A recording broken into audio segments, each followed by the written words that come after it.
you here to play? Others came here once. They built these walls. Okay, so we're back where we left off last time, in our base that is no longer flooding. It'd been a while since I last played Subnautica, so I was trying to get used to the game again. I ended up doing this pretty nifty trick to help duplicate the amount of gel sacks I had. If you hit one gel sack twice with a knife and then take it out and put it back in, it like refreshes the amount of times you can hit it. So I just did that for like 2 minutes until I filled up the entire thing. As I was about to go back in, I then accidentally deconstructed part of the reinforcement holding my base together. So I went in and I was just really confused on why it just randomly started flooding. I must have clicked it for like a second because the reinforcement was still on 100%. But after fixing all the holes, the water started to drain and we could get on with what we wanted to do today. We were still having a problem with the power in the base, so my first objective was to get enough magnite to make another thermal plant. Unfortunately, our inventory was really full, so I built this small kind of partition so we could make some storage. After running out of space to build the last one, I just decided to crack on. I made some aerogel for our thermal plant, and then got in our prawn suit so we could go look for some magnite. I decided to go look around the cove tree for the magnite. I was hoping we could find like a massive ore deposit of it, but we had no luck. I did manage to get my hands on some uranium though, so hopefully if we make a reactor that will be quite useful. And then we managed to find the first bit of magnetite on the floor.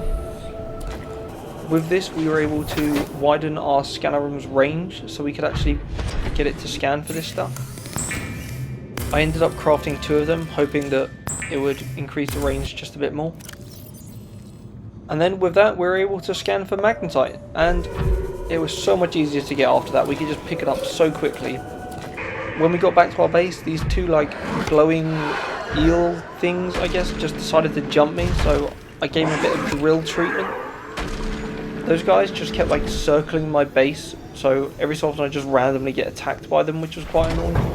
My base also just had this random hole in it. I have no idea how it got there. Maybe like the creature did it, but I have no clue. And honestly, I fucking hate these marble melons so much. They're just so awkward to like hit with your knife to get the seed. It's not too bad on the ones around the edges, but the ones in the middle you just can't reach. After mining up a bit more titanium, we're able to make the thermal plant and finally give our base the power it needs. When I go back into my base, I can see that the power problem is just solved and that we're just going up and up in power. Now that that's sorted, I want to make some upgrades to the base. The vehicle upgrade console was really important because we needed to get some upgrades for our prawn suit.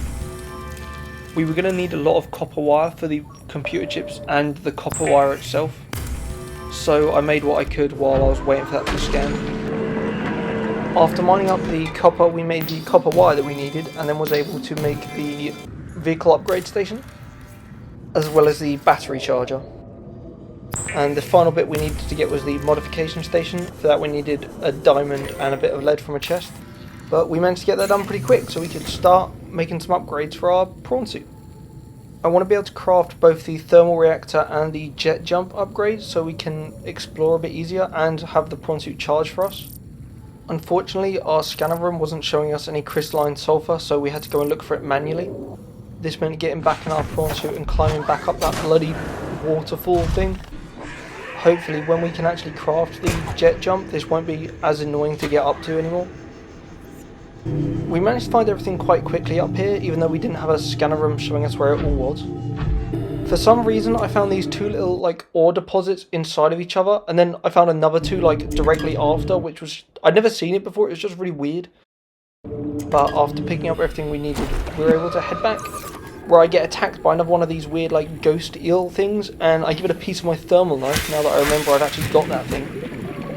When we head back inside, we make the jet jump upgrade, and now I'm feeling about ready to head down into the next area of the map, which is the lava zone.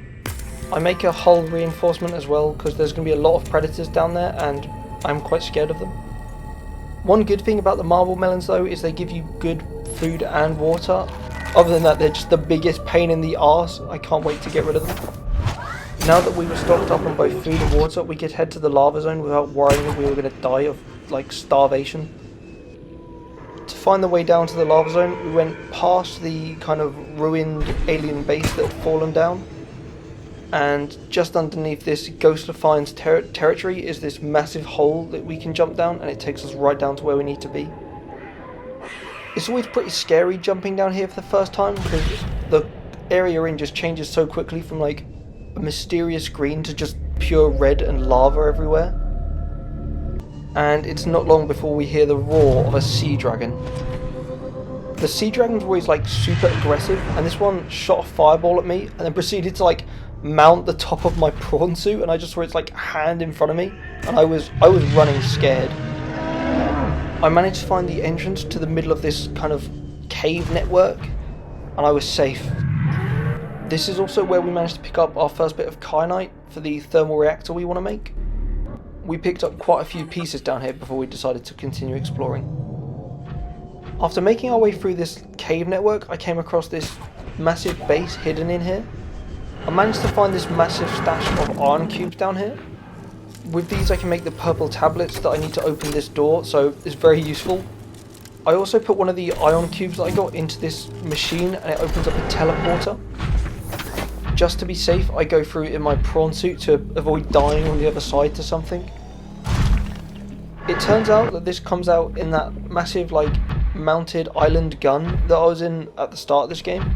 As it was nowhere new, I just decided to head back through and keep us exploring this new place. Doing a bit more exploring, I managed to find this room that I needed another purple tablet that I didn't have, so that was great. But I looted everything that I could with the lack of stuff that I had, so I just decided to head back out. While I was looking for the exit, I decided to mine up some more kyanite from one of these drillable crystals. My prawn suit just decided to like drop half of it down this like hill towards lava as well, so I had to swim to go get that. I kind of went along the bottom of this underwater lava ravine until I found a nice way out, and I felt so relieved when I saw the nice blue waters of the cove tree ahead.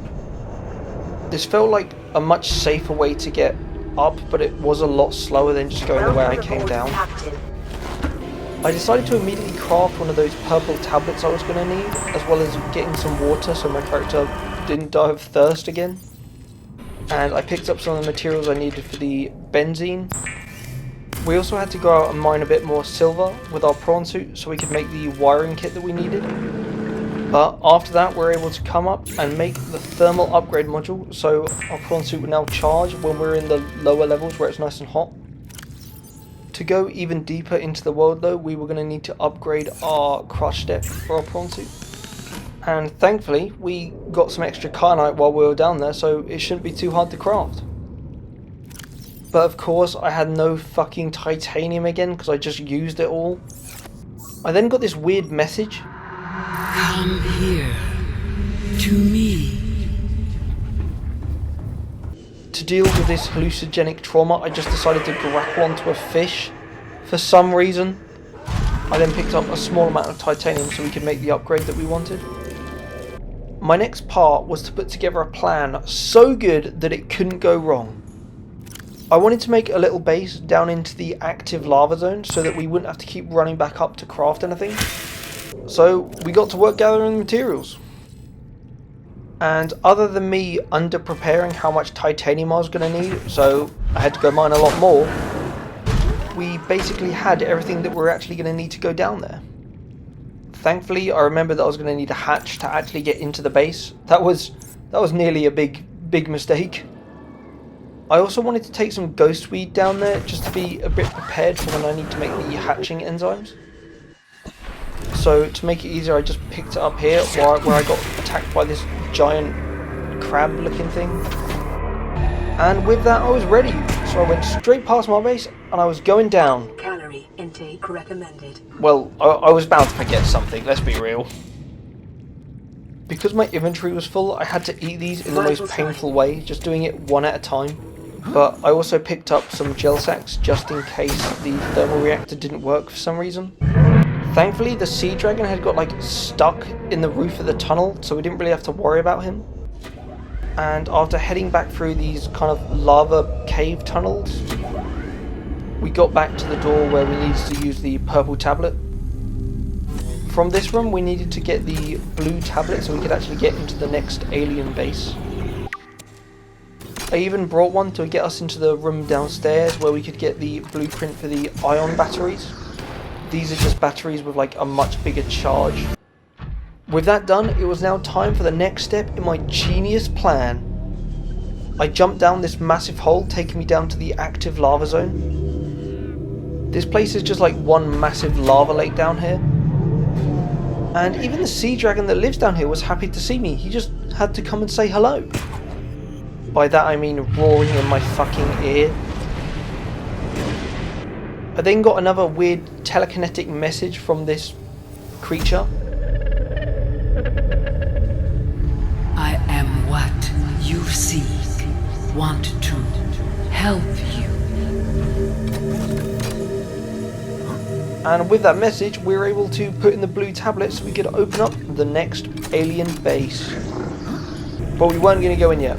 I decided this is where I was going to build my little base that I brought all the materials down for. And this worked so well. The thermal reactor just gave the base so much power where it was so hot down here. The only thing I didn't bring down was any ion crystals, but it doesn't matter because there's this like infinite ion crystal spawner thing here. And after picking up those, we were able to make the second blue tablet that we'd need to get into the big aquarium. I honestly put so much planning and preparation into this just so I didn't fuck it up and have to make a long journey back. But of course I forget to get the ingredients out of my prawn suit, so I have to run all the way back up to the prawn suit, which, I mean, it could have been a lot worse. But let's be real, something was going to happen. I'm glad it was this. And with that we were able to make the next blue tablet. This tablet opened up the next force field that we had to get through. This led us to this pool of glowing blue liquid that I just jumped straight into because I fear nothing now. And this is where we meet the person that has been talking in our head this whole time. Detecting unusually passive behavior. Patterns in nearby predators. Reason unknown. Are you here to play? Others came here once. They built these walls. They played alone. They bored me. Now they're gone, and instead we have you. We are curious whether you swim with the current or fight against it as they did. I jumped further down into this like massive aquarium where I find these eggs just chilling here. After I put an ion cube in, the sea emperor starts talking again. My young need to hatch, to play outside this place. We have been here so long. The others built a passage to reach the world outside. I asked them for this freedom, but they could not hear me. If you help us, I will give you freely what the others tried in vain to take. With the passage you have opened, my young can leave this place. But first they must feel the time is right and break free of their shells. This is what the others could not force to you. I give the secret willingly. Now that I had the blueprint for the hatching enzyme, I headed down into this cave and got a piece of the sea crown as we need it for the crafting recipe. We then got back in our prawn suit and headed back up to where the entrance was. There are 4 different teleporters up here and they each take you to a different biome. And you need a special plant from each biome to make the hatching enzymes. To open the portals we just needed to grab a few more of the ion cubes from this like infinite ion cube dispenser. And then we headed off through the first door, which took us to the Lost River.